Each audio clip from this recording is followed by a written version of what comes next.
So we have discussed about the write after read and write after write hazard with an explanation.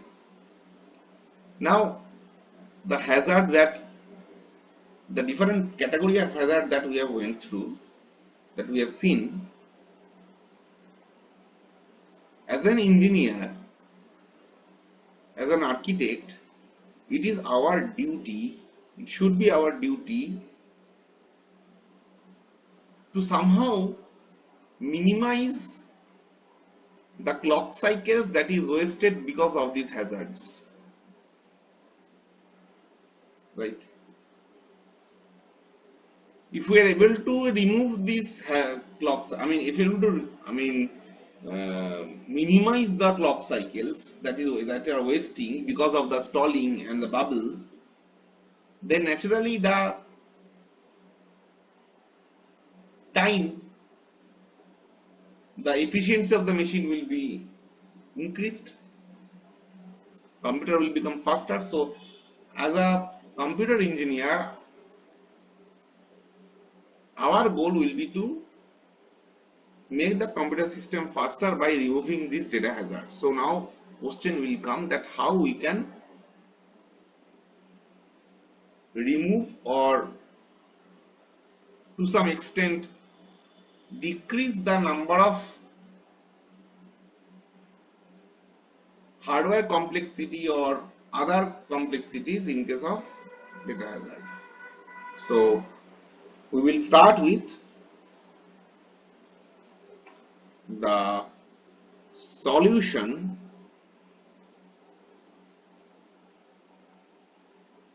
of data hazard.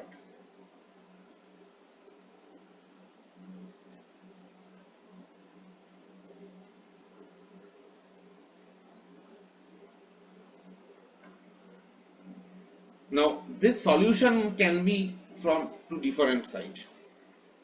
Okay, one solution is called software based solution. One we have a software solution,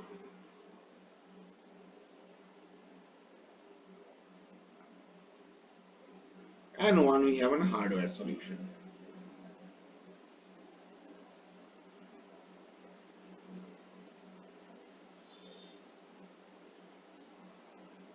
Obviously every solution has some pros and cons, so we will deal with this solution one by one first. So let's start with the software solution of the data hazard.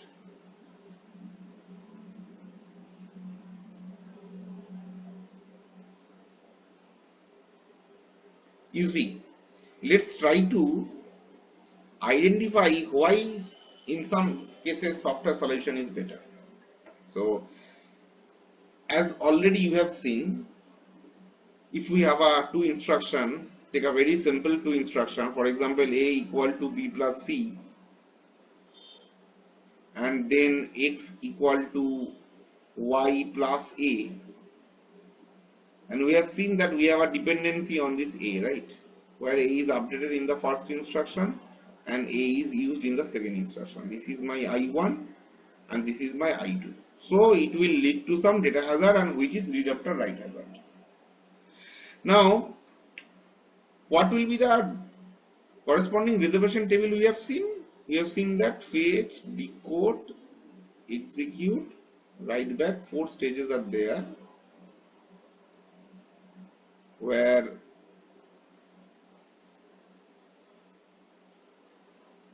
some clock cycles will be there. You have to realize it, and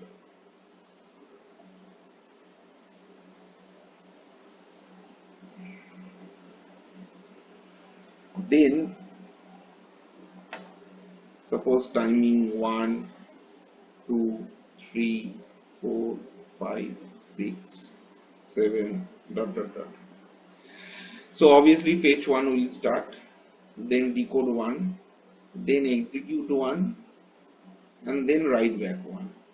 So this part is smooth, right? Because I1 doesn't have any dependency for other instructions, but I2 have. So I2 can be fetched here. In third clock cycle can be decoded. But we have seen that until this write back completes, you cannot start. So that's why E2 will be here. Now you see from a computer point of view, try to realize it that when a programmer is writing these two instructions, programmer don't care about the data hazard that may happen in that system. So if we consider from a hardware perspective that if there is a hardware to detect the data hazard, in that case what will happen, the hardware has to have some algorithm or something like that so that it realizes dependency and at the exactly in the required clock cycle it restricts the particular unit to be executed at that time. So naturally intelligent algorithm is required which may cause a complex hardware because every time you may not have this dependency. If the if another set of instruction I3 and I4 is something like x equal to y plus z, and then I4 is p equal to q plus r, sorry, p equal to q plus r, just a minute, okay, p equal to q plus r. You see there is no dependency between this I3 and I4. So if you enter this I3 and I4, basically this particular execution unit will not need to be hold. So when to hold and when not to hold, that has to be decided somehow, which makes the which may makes the total system complex. That's why in this situation what is done,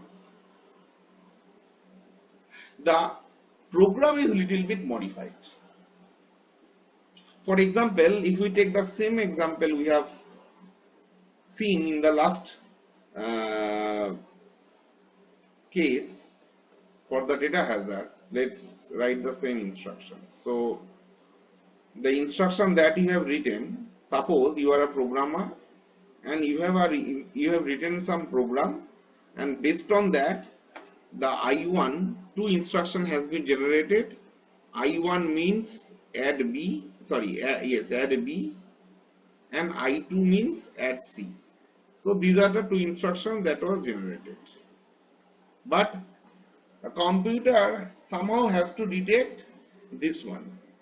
But I don't want for go for hardware. I want something where by software we can detect this particular uh, data hazard. And if it is so, then somehow we have to modify this program in such a way that although this stage will be used, but it will not affect in the overall output of the program. And how we can do this? We can introduce a new instruction, that is what we call no operation. So let's rewrite this program again. As we have seen, I will introduce a new instruction. So what will happen? This I1 remains same. Okay, add B. And I3, let's write this I2 by I3. Consider that add C is the I3 instruction. Why I am writing I3? That you will realize it very soon. But in between this I1 and I3, I will introduce instruction, that is add B. I'm sorry.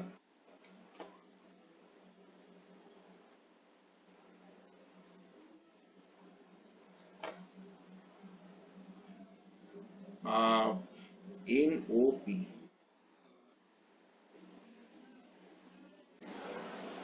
Now, what this NOP mean? The full form of NOP is no operation.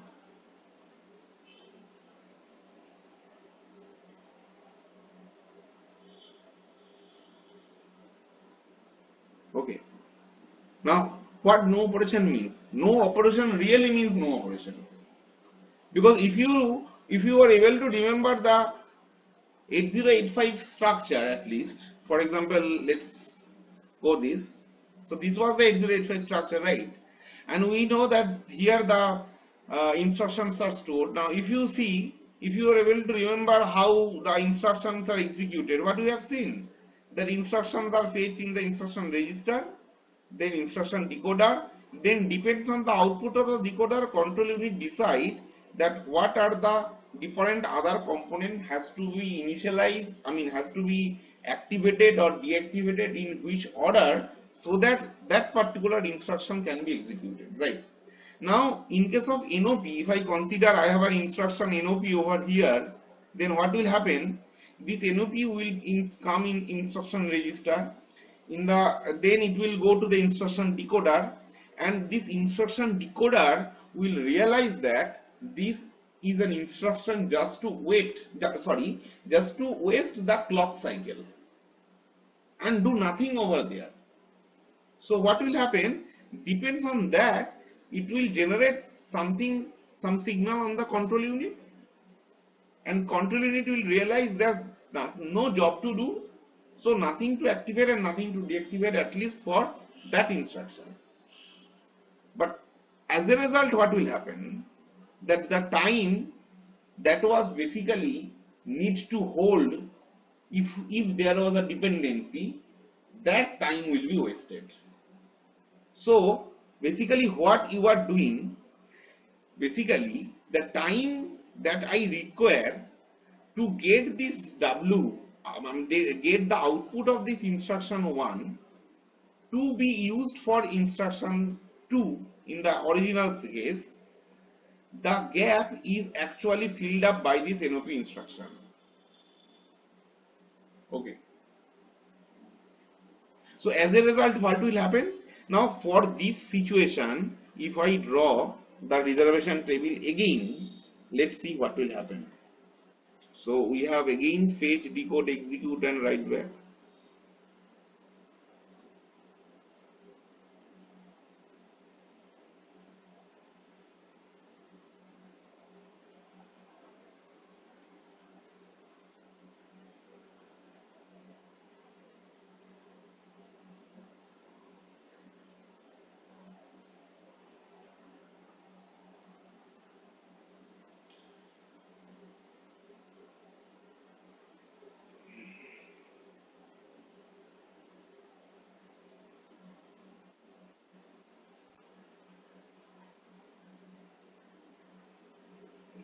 Now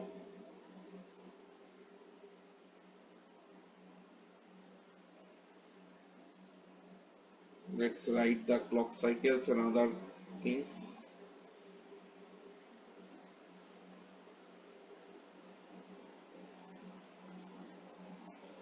So naturally first I'm doing this one, right? So F1 will start and D1, E1, W1. There is no change in this case, right? I1 doesn't have any problem with other previous instruction. I1, there is nothing in the previous of I1.